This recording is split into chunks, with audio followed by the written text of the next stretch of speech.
Finally, after what seemed like hours, but I'm sure was only minutes, we landed on the shoreline of the great island. There was a cliff face, 1,000 feet high, with great trees growing out of it. The trees seemed to be crying golden tears. I reached out and a leaf softly landed on my hand. I looked at it and it was made of gold. My eyes were as wide as bowls. The leaf was as light as any other normal leaf, but it was made of gold and glowed even in the dark. I now knew why the Viking had gotten so sized when they had first found the island. The whole island was growing treasure and rare gems right out of the ground. Samson said, "We shouldn't take anything. We might anger the island demons. This island isn't of this world. We will be in great danger if we let greed take over our souls." I nodded, and we started to trek down the beach of salt and pepper, gold and silver sand, to find was in the treasure jungle. We found a path that led up the mountain and started the hike up. Nothing could hold me back. I couldn't think of anything but fiending my father. I didn't even notice that the trees had vines of silk and thorns of rubies, and that even the small animals had fur of so soft it could keep you warm even on the coldest days. We were walking on a very small path now, with a sheer cliff face up to the left and down hundreds of feet to the left. One bad step and,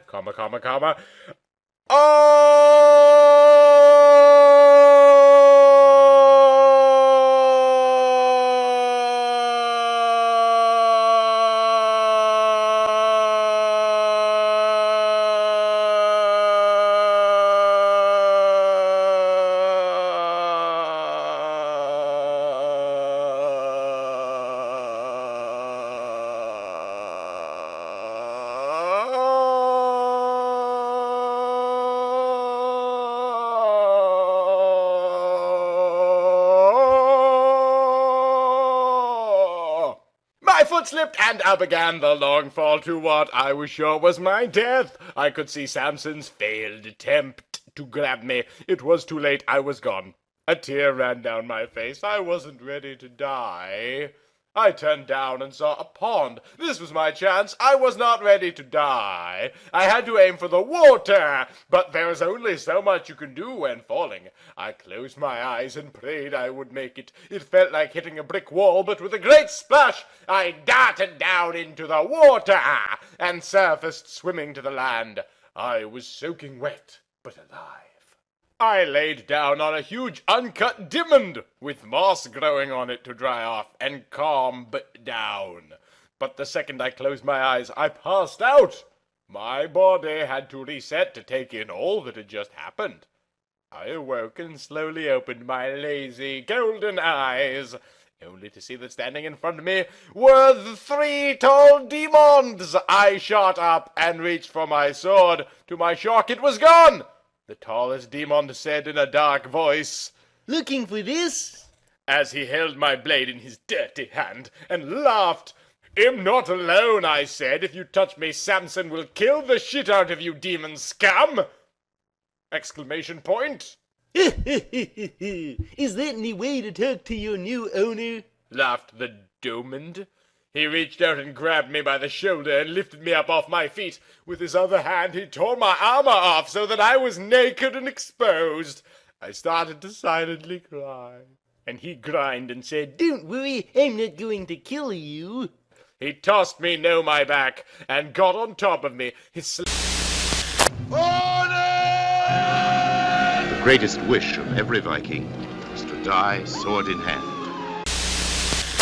Then I heard one of the other demons yell and scream. Blood splattered onto my face, and the tip of a dark blade came out of the demon's belly, and he rolled off me. Samson stood over them and quickly turned and decapitated the third and last demon. He grabbed me up and embraced me tightly. "Oh, sorry, Emily.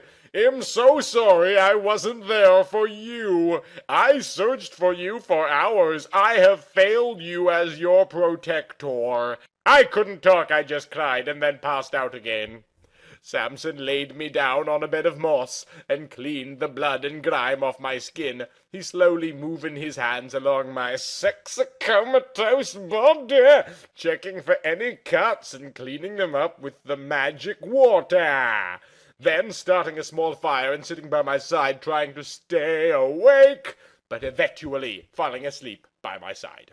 Then, out of the darkness crept a figure quietly talking to itself. They finally fell asleep. Shh, can't wake them. The boy will surely run me through like he did the Gundams. What fine weapons. He'll just take these for myself. He snickered. He was Garth the Thief, a lonely wounder who stumbled across the island and was filled with greed, but the island Gundams let him be, for he was no harm. He was a good soul. What a pretty girl you are! He grinned his pearly white sharp teeth as he softly ran his hand across my breasts. Then, as quick as he came out of the darkness, he was gone, back into the forest of riches. I woke up the next day. Clean and clothed, I could see what once was a fire smoking, and Samson sitting next to me. I sat up, and he handed me food. I was so hungry I stuffed it all in so fast. "Slow down," Samson said. "You'll hurt yourself. Something must have stolen our weapons last night.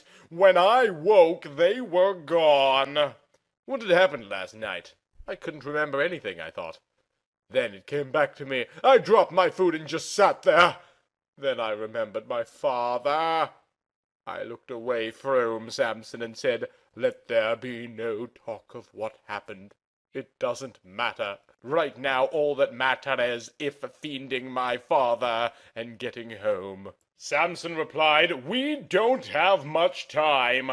I heard one of the demons say their king is going to eat a powerful Viking tonight on the full blue moon to gain his power. There's no doubt it's your father. We must hurry to the Treasure Island Demon Village and save your father."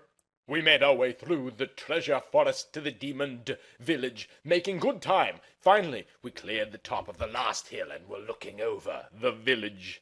It was a small village. Only the top in-charge Dormonds were allowed to live here, so there were only maybe 20 or so that we counted. But they were much bigger than the Dormonds we had run into before, big enough to knock a house down with one strike. They had already began their chanting. There wasn't much time left. We had to act. We could see my father tied up to a pole in the center of the town, and the demons were circled around him. What were we to do? Question mark. Then it came to me. Gollum! I needed his help. Samson, lend me your energy. I need to call Gollum the Great Octopus. He will help us. We sat down and held hands. We closed our eyes and focused all our energy on ethnobotany. We started to glow. It got super intense. Out of the sky fell Gollum, the Great Octopus. He was larger than a fucking Nautian. He was killing and tearing apart the demons. Out of the forest came hundreds, no thousands of demons attacking Gollum, but nothing could hurt him. He was invincible, tearing flesh and crunching bones. Fire was falling from the sky all around the island, burning, and hell was coming out of the ground, but nothing could hurt him. He killed the whole fucking island. It started to sink into the abyss. Samson grabbed me, and we bolted over to my father. Together we ran to Samson's boat, dodging and cutting demons. The whole way we jumped onto the boat, and to our surprise, Garth was there, huddled down under our supplies. But we had no time. We cast off and got the hell out of there just in time, sailing off away from that curse-said island. Really hope you guys liked it. If you didn't, you don't have to be a dick and post mean things about it or me. I worked really damn hard on it.